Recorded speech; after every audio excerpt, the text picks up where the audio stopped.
तो चैप्टर शुरू होता है फीलिंग ऑफ नेशनलिज्म के साथ।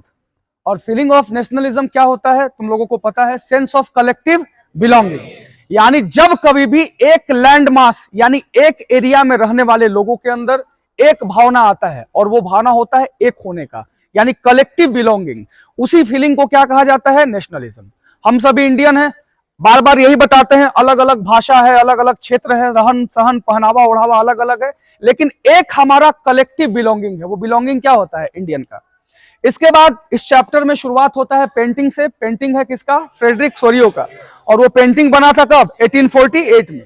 पेंटिंग के बारे में थोड़ा याद रखना जरूरी है, इंपॉर्टेंट है बाबू। पेंटिंग ये तो पता ही है तुम लोगों को कि बनाया किसने था। बनाया था फ्रेडरिक सोरियो ने। कब बनाया था? 1848 में। और ये एक यूटोपियन विजन था। और यूटोपियन विजन वो विजन होता है जो रियल में एग्जिस्ट नहीं करता, काल्पनिक दुनिया होती है। फ्रेडरिक सोरियो ने अपने काल्पनिक दुनिया में ये मान लिया कि दुनिया के बहुत सारे देश नेशन स्टेट यानी कि एकदम पूरी तरह से मोनार्की से, ऑटोक्रेटिक मोनार्की से आजाद हो चुके हैं और वो अब जो है डेमोक्रेटिक बन चुके हैं, ऐसा उसने माना था। और उसने ऐसा भी माना था कि एक दिन ऐसा आएगा कि दुनिया में जितने भी देश हैं सभी देश क्या बन जाएंगे? Nation state. यानी सभी देशों से मोनार्की खत्म हो जाएगा और क्या आ जाएगा? लोकतंत्र। ठीक है, याद रखना। उस पेंटिंग में क्या था? स्टैचू ऑफ लिबर्टी है। स्टैचू ऑफ लिबर्टी की तरफ बहुत सारे कंट्रीज अपने अपने फ्लैग लेकर के मार्च कर रहे हैं। किसके तरफ? Statue of liberty. कंट्रीज कौन कौन से हैं? अमेरिका है, स्विट्जरलैंड है, फ्रांस है, ऑस्ट्रिया है। ये सब देशों के जो है अपने अपने झंडा को लेकर के किधर मार्च कर रहे हैं? Statue of liberty. वैसे कंट्री जो स्टैचू ऑफ लिबर्टी को पार कर चुके हैं वो नेशन स्टेट बन चुके हैं, और जो अभी पार करने वाले हैं वो बनने वाले हैं आगे आने वाले फ्यूचर में। उसी पेंटिंग में दिखाया गया है कि राजा महाराजाओं के जो मुकुट होते हैं वो स्कैटर्ड है, बिखरा पड़ा है, यानी राजतंत्र का अंत और किसका शुरुआत? Nation state. ये याद रखना। पेंटिंग में इतना ही था मेनली। और इस पेंटिंग में और क्या था बताओ? जो सेंट्स हैं, एंजल्स हैं, वो क्या दे रहे हैं? ब्लेसिंग। याद रहेगा। पेंटिंग खत्म हो गया। पेंटिंग के बाद क्या था? फ्रांस में नेशनलिज्म। तो इसमें याद रखना है, क्वेश्चन दो प्रकार से आएगा। एक तो तुम्हारा 1804 वाला सिविल कोड आ सकता है, उसमें तो पॉइंट्स जो लिखना है तुमको पता ही है, बताए हम। और एक क्वेश्चन आएगा क्या? Nationalism. How did the idea of nationalism spread through all over the France? अगर यह सवाल आता है तो तुमको आंसर लिखना है क्या? आइडिया ऑफ ला पैट्रियाई ले सिटोयन वाज इंट्रोड्यूस्ड। मतलब फ्रांस में जब पूछेगा कि नेशनलिज्म कैसे आएगा तो ला पैट्रियाई और ले सिटोयन जरूर याद रखना। ला पैट्रियाई का मतलब क्या होता है? फादरलैंड। और ले सिटोयन बताएं तुम लोगों को? सिटीजन ना, we the people of France. इस तरह का फीलिंग। नया फ्रेंच फ्लैग इंट्रोड्यूस किया गया है ना। बहुत सारे हाइम्स लिखे गए, ओथ्स लिए जाने लगे, यूनिफॉर्म किया गया, वेट और मेजरमेंट को स्टैंडर्डाइज किया गया। ये सारी चीजें तुम लोगों को हम बताए थे। और इन सभी चीजों का मकसद क्या था? फ्रांस में क्या लाना? नेशनलिज्म। याद रहेगा। 8-10 पॉइंट तुम लोगों को बताए हैं, अभी 4-5 बता रहे हैं इसलिए कि थोड़ा जल्दी खत्म करें। ठीक है, आगे चलते हैं हम लोग। फ्रांस में धीरे धीरे नेशनलिज्म की फीलिंग फैलने लगी।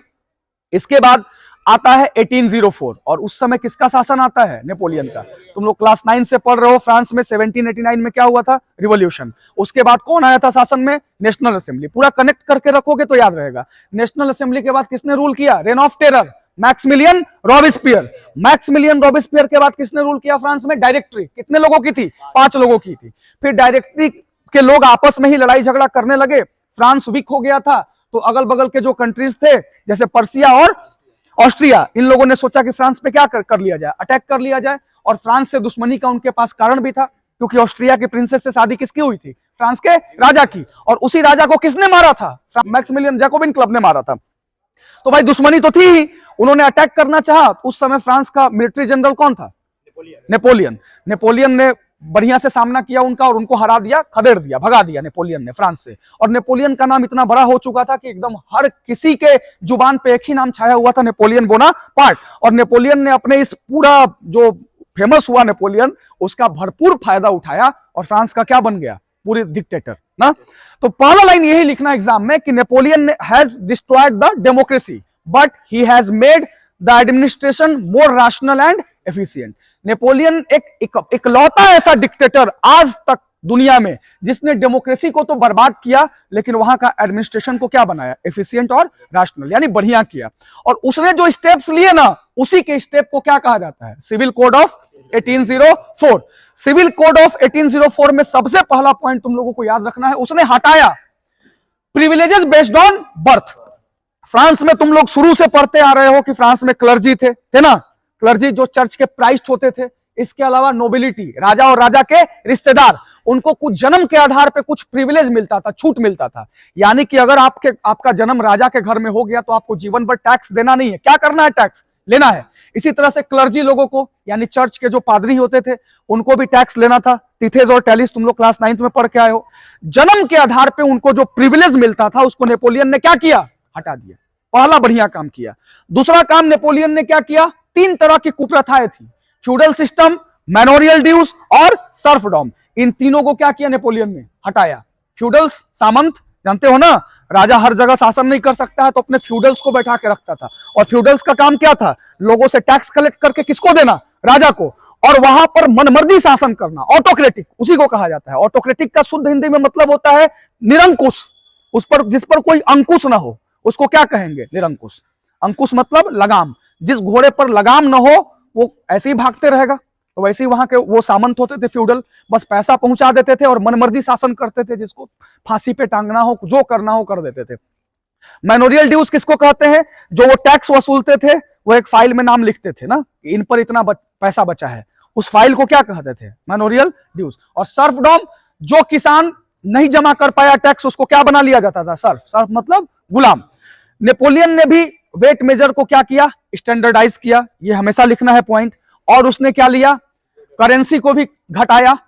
इसके अलावा गिल्ड रिस्ट्रिक्शन, गिल्ड रिस्ट्रिक्शन मतलब कि पहले बाजार में भीड़ लगने पर, राजा के समय में बाजार में भीड़ लगने पर रोक थी गिल्ड मार्केट पर, उसको हटाया। किसने? नेपोलियन। और ट्रांसपोर्टेशन और कम्युनिकेशन को क्या बनाया? एफिशिएंट बनाया। खत्म हो गया सिविल कोड ऑफ 1804। हाँ, देखो, नेपोलियन के आर्मी को हार्बिंगर्स ऑफ लिबर्टी माना जाता था। क्यों? ये इंपॉर्टेंट है, आ सकता है बोर्ड एग्जाम में, ध्यान देना।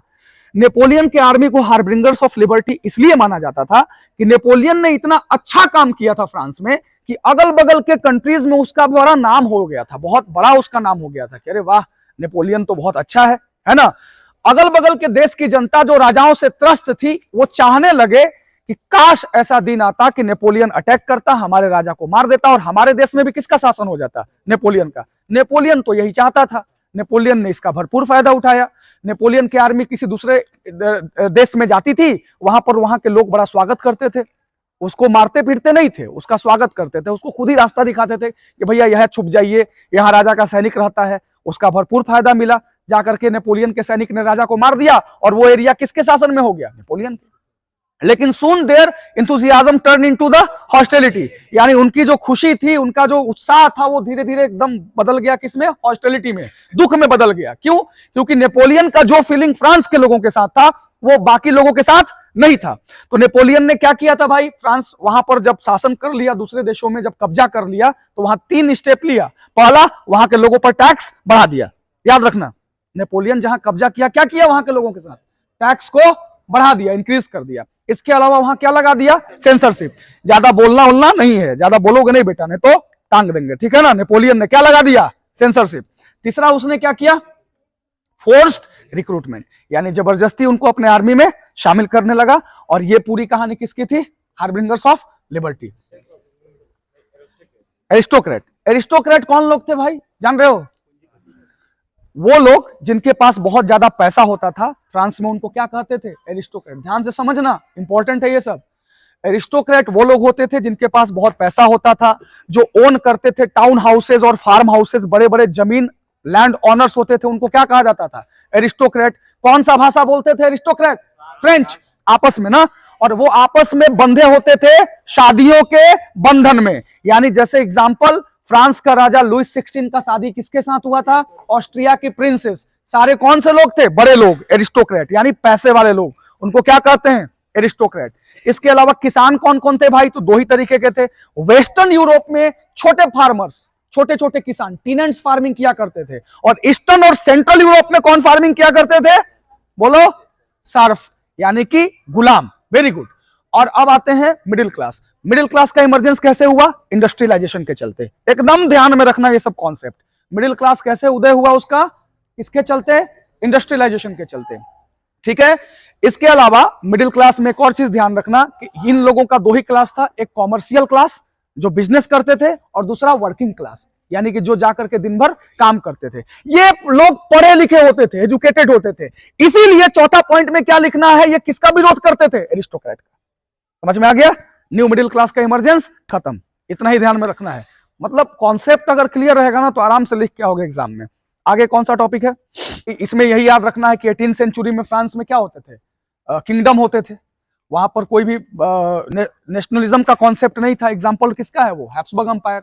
यानी फ्रांस में मिड 18th सेंचुरी से पहले क्या होता था, किंगडम होता था, राजा होते थे। वहां नेशन स्टेट नहीं होता था, रूलर्स नहीं हुआ करते थे। इसका सबसे बड़ा एग्जांपल कौन सा एम्पायर है, हैब्सबर्ग एम्पायर, जिसमें बहुत सारे कंट्रीज थे, ऑस्ट्रिया, टायरोल, ये सब तुम लोगों को पढ़ाए हैं।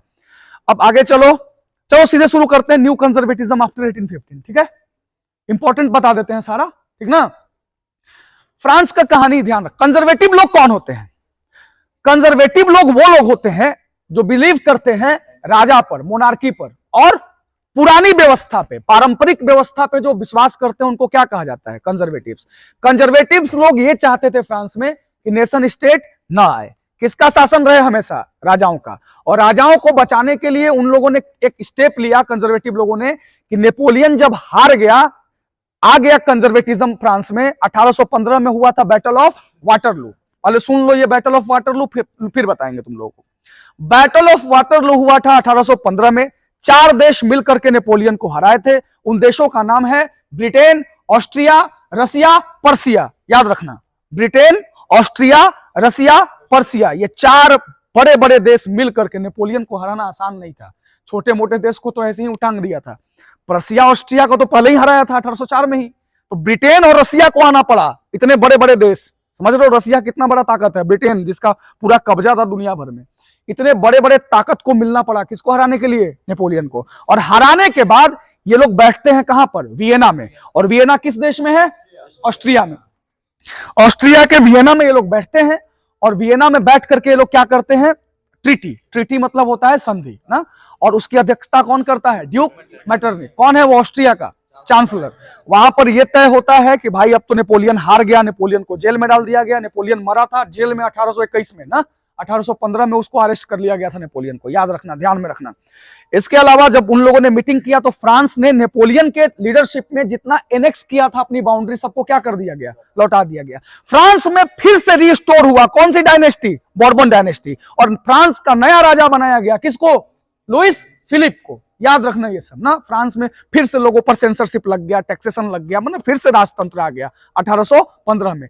और कंजर्वेटिव लोगों ने एक काम किया, नेपोलियन ने जितना अच्छा स्टेप लिया था उसको रहने दिया। जैसे अपने आर्मी को मॉडर्नाइज करने का। अब आर्मी मॉडर्नाइज होगी तो कौन बचेगा, राजा ही बचेगा ना।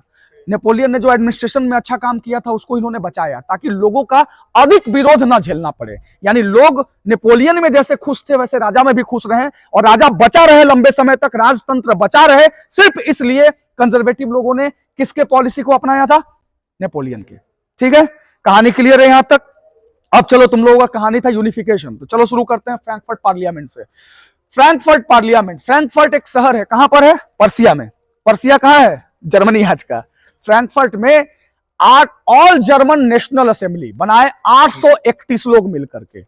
फ्रैंकफर्ट शहर में, जो किस देश में है, पर्सिया, वहां पर एक चर्च था जिसका नाम था सेंट पॉल्स चर्च। वहां पर 831 लोग बैठते हैं और बैठ करके क्या बनाते हैं, कॉन्स्टिट्यूशन, संविधान बना देते हैं 831 लोग। और वो संविधान लेकर के चले जाते हैं पर्सिया के किंग फ्रेडरिक विल्हेम IV के पास। कौन लोग जाते हैं, 831 लोग, जो ऑल जर्मन नेशनल असेंबली बनाए थे। और वो लोग थे कौन, लिबरल नेशनलिस्ट, यानी मिडिल क्लास लोग जो थे, एजुकेटेड हो गए थे, पढ़ लिख गए थे, वो लोग थे। जब फ्रेडरिक विल्हेम के सामने उन्होंने कॉन्स्टिट्यूशन को प्रेजेंट किया, बताया कि राजा साहब हम लोगों ने अब संविधान बना दिया है, अब बहुत हुआ राजतंत्र, आप अपने से अपना राजतंत्र छोड़ दीजिए और हमारे संविधान को क्या कर लीजिए, स्वीकार। फ्रेडरिक विल्हेम बोला, इतना हिम्मत, इतना ताकत, राजा के सामने जाकर के बोल रहे हो कि संविधान बना लिया, आपका पावर कम कर दिए हैं, भगा दिया उस समय वहां से। लेकिन कहीं ना कहीं मोनार्कीज के मन में उस समय ये आ गया था कि अगर हम लोग अब नहीं इन लोगों को सपोर्ट किए तो फ्रांस के जैसा हमारा भी हाल हो जाएगा। पूरे यूरोप का ये स्थिति था। इसी के चलते पहली बार कंजर्वेटिव लोगों को साथ मिला, किसका, क्या कह सकते हो कि लिबरल लोगों का साथ मिला। लिबरल लोगों को किसका सपोर्ट मिला, कंजर्वेटिव्स को। तो भाई बुलाया जर्मनी के किंग ने कि ठीक है, संविधान वाला बात हम तुम लोगों का नहीं मानेंगे, लेकिन तुम लोगों का मांग क्या है? तो लोग जनता एक ही मांग रखी थी, क्या? यूनिफिकेशन, कि हम लोगों को यूनाइट कर दो। भाई जर्मनी को पैचेज में बांट दिया गया, अलग अलग छोटे छोटे पैचेज में। कहीं पर कोई और रूलर शासन कर रहा है, कहीं ऑस्ट्रिया है, कहीं फ्रांस है, कहीं डेनमार्क है। उन लोगों को हटाओ, सिर्फ एक करो पूरे पर्सिया को, यानी जितने भी लोग जर्मन बोलने वाले हैं सबको एक बैनर तले, एक फ्लैग, एक झंडा के तले आप ले आइए। राजा साहब से ये कहा गया, और राजा साहब ने किसको ये काम सौंपा? फ्रेडरिक विल्हम ने ये काम किसको सौंपा? बताओ।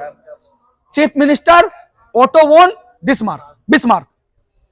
चीफ मिनिस्टर ओटो वोन बिस्मार्क कहां का चीफ मिनिस्टर था? पर्सिया का। उसको काम किसने दिया?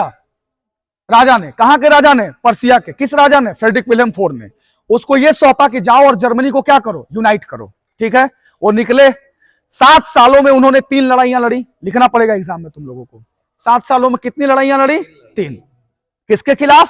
फैड, फ्रांस, ऑस्ट्रिया और डेनमार्क। 7 साल में 3 लड़ाई लड़के फ्रांस, ऑस्ट्रिया और डेनमार्क को हराया। किसने हराया? ओटो वोन बिस्मार्क ने। बड़ा बाहुबली इंसान था वो। और 1871 में फाइनली उसने जर्मनी को क्या कर दिया? यूनिफाई। और उस समय जो ताज था या यूनाइटेड पर्सिया का राजा कौन बना? कैसर विलियम वन। ठीक है ना, कैसर विलियम बना। और कैसर विलियम कौन था? फ्रेडरिक विलियम का भाई था। फ्रेडरिक विलियम उस लायक नहीं रह गए थे कि शासन व्यवस्था मतलब उनको बीमारी हो गई थी, इसके चलते उन्होंने राजा किसको बना दिया? कैसर विलियम का। खत्म, पर्सिया कंप्लीट हो गया ना। कि भाई पर्सिया के राजा ने किसको काम सौंपा? ओटो वोन बिस्मार्क को। उन्होंने काम सौंपा तो उन्होंने क्या किया? 7 साल में कितनी लड़ाइयां लड़ी? 3। किसको हराया? फ्रांस, ऑस्ट्रिया और डेनमार्क को। और हराने के बाद सीधे राजा साहब को सौंप दिया कि लीजिए राजा साहब, आपने जो हमको काम दिया था हमने कर दिया। और 1871 में पूरा यूनाइटेड पर्सिया का किंग कौन बना? कैसर विलियम वन। और यह भी ध्यान रखना कि कहां पर यह हुआ था? Hall of mirror. कहां पर है ये? हाँ, वर्सेलिस, पैलेस ऑफ वर्सेलिस। हो गया ये। अब किसको यूनाइट किया जाए? इटली को। चलो इटली वाला भी देख लो। इटली के राजा का नाम था विक्टर इमैनुअल सेकंड। ये राजा थे कहां के? इटली के। इन्होंने भी अपने चीफ मिनिस्टर केवर को ऑर्डर दिया कि जाओ और इटली को यूनाइट करो। इटली भी 7 पार्ट्स में डिवाइडेड था। इटली का जो सबसे नॉर्दर्न पार्ट था उसमें किसका कब्जा था? नॉर्थ ऑस्ट्रियन हैब्सबर्ग अंपायर का। बीच वाले पार्ट में पोप का। और सबसे नीचे वाले पार्ट में इटली का साउदर्न पार्ट में किसका कब्जा था? बर्बन डायनेस्टी का। और सार्दिनिया पिडमोंट का राजा भी इटालियन था और वहां के लोग भी इटालियन थे। सार्दिनिया पिडमोंट ऐसा जगह था जहां का राजा भी इटालियन और लोग भी इटालियन। बाकी सभी जगहों के जनता तो इटालियन है लेकिन राजा सब अलग अलग। याद रहेगा तो ध्यान देना। चीफ मिनिस्टर केवर जो है वो बहुत ही डिप्लोमेट इंसान थे। डिप्लोमेटिक इंसान वो होता है जो अपना रिश्ता रिलेशन अलग देशों के साथ बड़ा बढ़िया करके रखता है, उसका पूछ होता है, पहुंच होता है। और केवर का रिश्ता फ्रांस के साथ अच्छा था। उन्होंने फ्रांस का मदद लेकर के 1859 में नॉर्थ ऑस्ट्रियन हैब्सबर्ग अंपायर को धकेल दिया बाहर। समझ में आया? लड़ाई लड़ा, उसको खदेड़ दिया बाहर।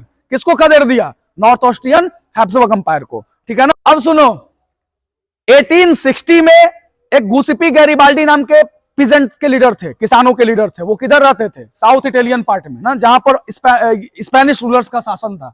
वो बार बार लड़ाई लड़ रहे थे स्पेनिश रूलर से, लेकिन हार जा रहे थे क्योंकि उनको सपोर्ट नहीं था। लेकिन इस बार उनको सपोर्ट कर दिया। किसने? केवर ने। बिना ज्यादा लड़ाई झगड़ा के केवर ने हटा दिया। साउथ वाले पार्ट को भी क्या करा दिया? खाली। बीच में बचे कौन? पोप। जब पोप ने देखा कि अब हमको छोड़ना ही पड़ेगा भाई, हम लोग तो धार्मिक व्यक्ति हैं, रिलीजियस व्यक्ति हैं, पोप ने भी अपना छोड़ दिया एरिया। यानी 1861 में पूरा का पूरा इटली क्या हो गया? यूनाइट हो गया। ठीक है, कोई डाउट है? समझ में आया? अब कहां चला जाए? ब्रिटेन। उसको क्या कहा जाता है? Strange case of Britain. तो ब्रिटेन में याद रखना है, ब्रिटेन का जो ये हुआ था जो यूनिफिकेशन या कह सकते हो स्ट्रेंज केस ऑफ ब्रिटेन, ये सडन नहीं हुआ था। जैसे इटली और पर्सिया में क्या हुआ? राजा ने ऑर्डर दिया और उनके चीफ मिनिस्टर ने कर दिया, ऐसा नहीं था। 1688 में ही ब्रिटेन को आजादी मिल गई थी मोनार्की से।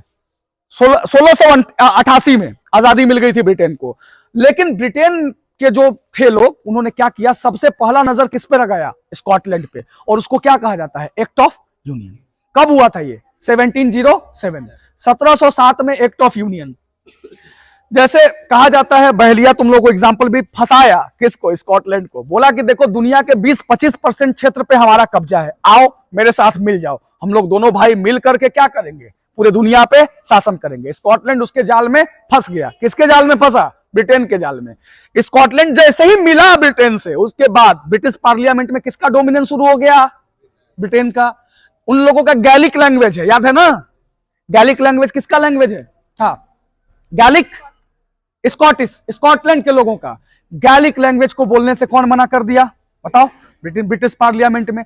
उनका जो नेशनल यूनिफॉर्म था उसको भी पहनने से क्या कर दिया गया? मना कर दिया गया। यानी कि पूरी की पूरी तरह से स्कॉटलैंड के लोग क्या कर लिए गए? ठग लिए गए। और ब्रिटेन का कब्जा हो गया। किसके ऊपर कब्जा हो गया? स्कॉटलैंड के ऊपर। और इस पूरे प्रक्रिया को क्या कहते हैं? Act of union. ठीक है ना? अब चलो चलते हैं नॉर्दर्न आयरलैंड की तरफ। अब इंग्लैंड का नजर आ गया किसके तरफ? आयरलैंड की तरफ। आयरलैंड में दो क्रिश्चियन कम्युनिटीज रहती थी, एक प्रोटेस्टेंट और दूसरा कैथोलिक।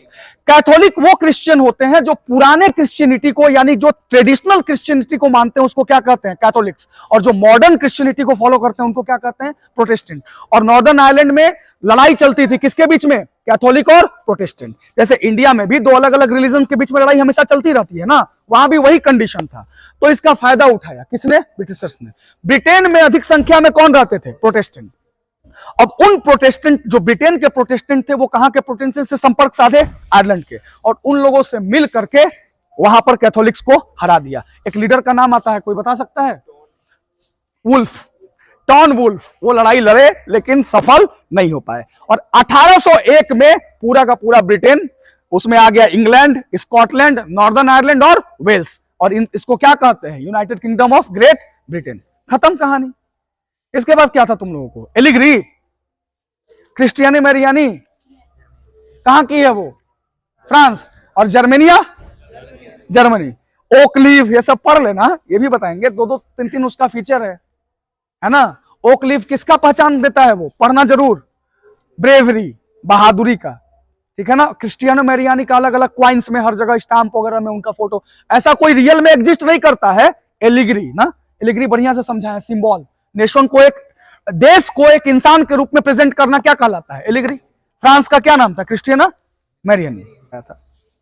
फ्रांस का नेशनल एंथम कहां से आया था? ये मर्सेलिस से। जगह का नाम मर्सेलिस है, उसका नाम भी है मर्सेलिस। तो क्रिस्टियानो मैरियानी और जर्मेनिया के बारे में थोड़ा पढ़ लेना। इसका फोटो भी आ सकता है भाई, देख लेना, फोटो सही देख लेना। और बताओ, खत्म हो गया ना? बाल्कन्स, बाल्कन तो वही जान ही रहे हो, एक ही कहानी है। हवा नेशनलिज्म का फैलते फैलते बाल्कन रीजन तक आया। देशों का नाम 4-5 तो याद रख लेना। उसमें जब आया, वो लोग आजाद हो गए। किसके अंडर में थे पहले वो? बताओ। Ottoman Empire. अचानक आजाद हुए। आजाद होने के बाद उन्होंने आजादी का गलत इंटरप्रेट कर लिया, मीनिंग आपस में ही लड़ने लगे। किसके लिए? रिसोर्सेज के लिए। जब आपस में छोटे छोटे कंट्री लड़ने लगे तो उसका फायदा कौन देख रहा था? ऊपर से बड़े पावर, बिग पावर। और जब बिग पावर लड़े, उनकी लड़ाई में सपोर्ट किया, तो छोटा लड़ाई बड़ा लड़ाई बन गया। और उसी को क्या कहते हैं? वर्ल्ड वॉर 1 हो गया। अब इसमें एक और छूट रहा था, ट्रीटी ऑफ कॉन्स्टेंटिनोपल। ये कब हुआ था? 1832 में। फ्रांस में एक बार फिर से रिवॉल्यूशन हुआ। फ्रांस में टोटल 3 रिवॉल्यूशन हुआ है, ध्यान देना। पहला कब हुआ था? 1789, दूसरा 1830 और तीसरा 1848। तो 30 और 48 छूटा हुआ है, ध्यान से समझना। 3 रिवॉल्यूशन हुआ था। जो 1830 का रिवॉल्यूशन था, उसमें बस एक लाइन याद रखना है तुमको, 1830 वाले रिवॉल्यूशन में, कि फ्रांस में फिर से रिवॉल्यूशन हुआ। और अब जो फ्रांस पूरी तरह से राजा के कंट्रोल में था, कॉन्स्टिट्यूशनल मोनार्की बन गया। यानी अब फ्रांस में राजा भी था और मोनार्की भी था। और उसका हेड कौन, किसको बनाया गया? लुइस फिलिप को। फिर 1830 में फ्रांस में जैसे ही रिवॉल्यूशन आया, फ्रांस का देखा देखी उसी समय कहा गया है, when France sneezes whole Europe catches cold, Duke Metternich बोला था। तो ये कब हुआ? 1830 में फ्रांस में रिवॉल्यूशन फिर हुआ। 31 में कहां हुआ? बेल्जियम में। बेल्जियम अपने आप को किससे अलग कर लिया? नीदरलैंड से, यूनाइटेड किंगडम ऑफ नीदरलैंड से। और लास्ट याद रखना है, ट्रीटी ऑफ कॉन्स्टेंटिनोपल 1832 में। जो ग्रीस है ना, इसको कहा जाता था कार्डल ऑफ यूरोपियन सिविलाइजेशन। यानी माना जाता था कि यूरोपियन सिविलाइजेशन का शुरुआत कहां से हुआ है? ग्रीस से। और ग्रीस में पिछले 500 सालों से किसका कब्जा था? ऑटोमन एम्पायर का। उसको छुड़ाया गया और वहां पर जो ट्रीटी हुआ उसको क्या कहते हैं? Treaty of Constantinople. बस इतना ही याद रखो, हम शॉर्ट में, ज्यादा डिटेल में नहीं जाएंगे अब, क्योंकि पढ़ा चुके हैं तुम लोग अच्छे से। इसके बाद 1848 वाले रिवॉल्यूशन में, जब जनता, hunger, hardship and popular revolt, यही है ना टॉपिक का नाम। फ्रांस में फिर से भूखमरी बढ़ा, जनता जो है वो शहरों की तरफ भागने लगी रोजगार के तलाश में। शहर में काम ही नहीं, इंपोर्ट एक्सपोर्ट, ज्यादातर सामान फ्रांस मंगाता था बाहर से। तो काम होता नहीं था, इंडस्ट्री चलती नहीं थी, फ्रांस ज्यादा खरीदता था सामान। तो ज्यादा सामान जब तुम मंगाओगे बाहर के देशों से तो बनेगा नहीं, और बनेगा नहीं तो काम नहीं रहेगा, लोगों के पास काम नहीं, दाम बढ़ गया फूड का प्राइस। हंगर हार्डशिप में हमेशा यही लिखना है, भोजन कम हो गया, प्राइस बढ़ गया, लोग परेशान हो गए, जनता सड़क पर, और जनता ने किसको रिस्पॉन्सिबल माना? लुइस फिलिप को। जनता बढ़ने लगी, लुइस फिलिप भाग गया, बस कहानी खत्म। 1848। और फ्रांस को क्या प्रोक्लेम कर दिया गया? नेशनल, एकदम पूरी तरह से नेशन स्टेट। नेशनल असेंबली फिर से पावर में आ गई 1848 में फ्रांस में फिर से। वो जो कहानी 1791 में हुआ था वो अब कब हो रहा था? 1848। जितने भी मेल थे एबव 21 एज, सबको क्या मिल गया? सफरेज, वोटिंग राइट, है ना। वीमेन्स को अभी भी नहीं मिला था, मेल को वोटिंग राइट मिल गया, सबको अधिकार मिल गया, राइट्स मिल गए। और यही बस याद रखना है, ठीक है। खत्म चैप्टर, पूरा चैप्टर खत्म। कोई डाउट है इसमें?